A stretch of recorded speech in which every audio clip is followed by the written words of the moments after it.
un acontecimiento que andaba muy de moda en los años 50, 60 y 70 del pasado siglo, sobre todo en América Latina, y cómo olvidar Fulgencio Batista en Cuba, Videla en Argentina, Pinochet en Chile o Bordaberry en Uruguay, por citar algunos ejemplos, se llama golpe de Estado.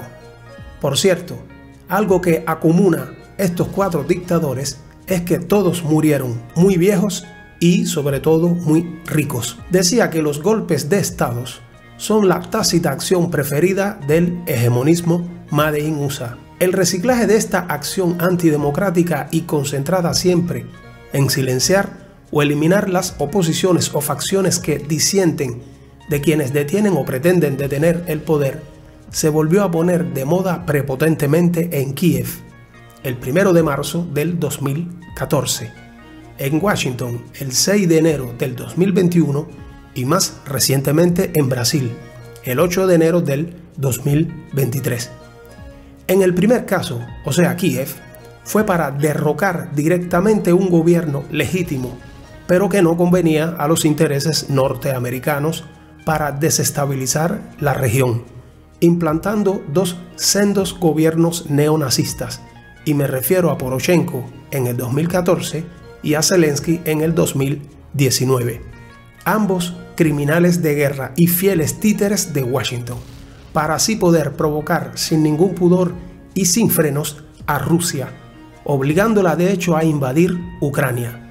Porque, según la CIA y la OTAN, Viktor Yanukovych, elegido libre y democráticamente por su pueblo el 25 de febrero del 2010, era demasiado prorruso porque no garantizaba los futuros planes hegemónicos USA contra Rusia, pues no procedía ni pretendía integrar su país, Ucrania, a la OTAN.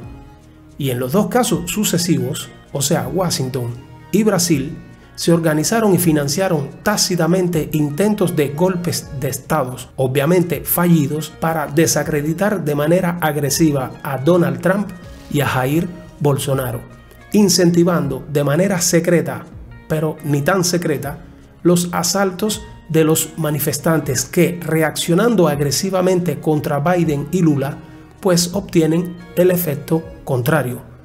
O sea, estos hechos violentos resaltan y terminan favoreciendo a las supuestas víctimas. Quiere decir, a Joe Biden en los Estados Unidos y a Lula da Silva en Brasil. Esto es, como siempre, del lobo pelo y sin pelos en la lengua. Quédate hasta el final. Sigla. Este mundo está revuelto, pues te mienten sin pudor. Gobernantes, periodistas, las Big Pharma sin control. Te disparan en las venas un veneno aterrador que te pone como un zombie al servicio del Señor.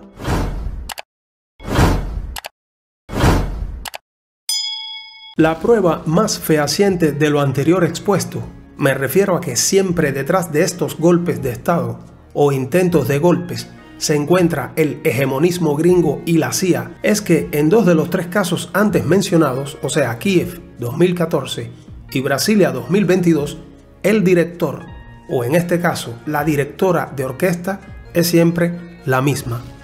Qué coincidencia tan casual que una cierta Victoria Nuland, y espero que ya sepan quién es este personaje, porque es la esposa de Robert Kagan, ambos también casualmente de claros orígenes hebreos.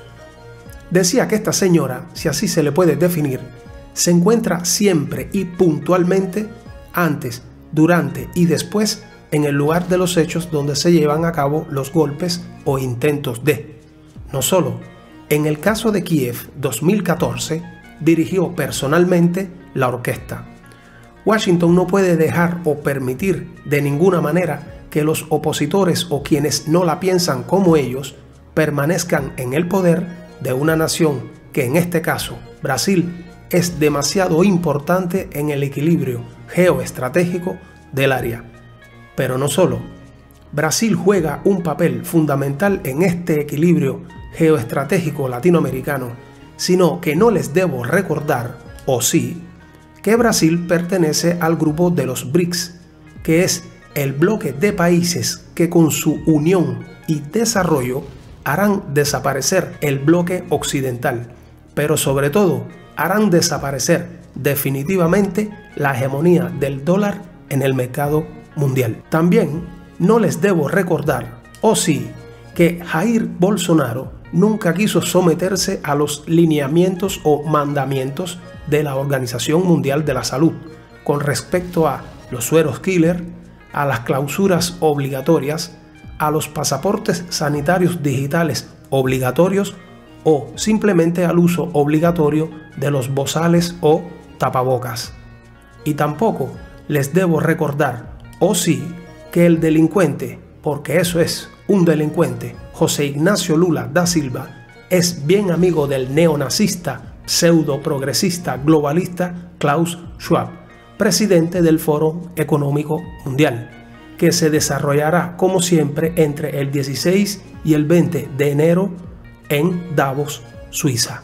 Y bueno, si 2 más 2 da siempre 4, pues no hace falta ser un genio para descubrir los puntos que colegan a Lula con Washington y que siempre pasan casualmente por el control de la población mundial a través del World Economic Forum. Pero esta vez nuestros queridos amigos de la CIA y los globalistas del Deep State quisieron que Mr. Klaus Schwab recibiera su regalito navideño antes del inicio de su reunión con los neonazistas dueños del mundo. Así que, sin muchos problemas, no solo sacaron de la cárcel al delincuente Lula, sino que para no dejar lugar a dudas, o como decimos en Cuba, para no dejar títere con cabezas, pues le regalaron además un país entero con un presidente bien corrupto y tambaleante, a través de elecciones bien trucadas y bien manipuladas, desestabilizando aún más una nación ya en serias dificultades socioeconómicas y políticas. Y no es de imaginar, sino que, más que obvio, que tanto Lula en Brasil como su homólogo títere ucraniano, pues deberán irremediablemente más tarde o más temprano devolver el favor a sus padrones y con creces. Claro, que la complicidad de Jair Bolsonaro en esta comedia golpista se hizo notar y cómo, pues el hombre, mientras parte de sus supuestos sostenedores invadían el Parlamento y la Corte Suprema en Brasilia, él, ¿dónde estaba? Pues en la Florida, o sea, en los mismísimos Estados Unidos de América, ingresado en un hospital por problemas supuestamente de salud. La cuestión es que la historia se repite continuamente, pero lo más triste aún es que la gente no lo comprenda y salga siempre engañada o sorprendida con estos trucos de protestas contra o a favor. Dependen los puntos de donde se miren estos hechos. Y bueno, como punto final, es lógico que entre globalistas se las entiendan bien, por lo que imagino que un cierto Díaz-Canel, o sea, este pobre diablo que ni pinta ni da color, correrá a lanzarse entre los brazos de Lula. Claro, deberá siempre justificar ante sus titiriteros globalistas su nueva y regenerada afición por Rusia, Turquía, China y Argelia. Porque, como dijera un cierto Benjamin Disraeli, el mundo está lleno de estadistas, a quienes la democracia ha degradado convirtiéndoles en políticos. Si te gustó el video, inscríbete al canal y dale a la campanita para que así otros puedan llegar a estas noticias, informaciones u opiniones. Esto es Del Lobo un pelo y sin pelos en la lengua. Gracias. Este mundo está revuelto, pues te mienten sin pudor. Gobernantes, periodistas, las Big Pharma sin control. Te disparan en las venas un veneno aterrador que te pone como un zombie al servicio del Señor.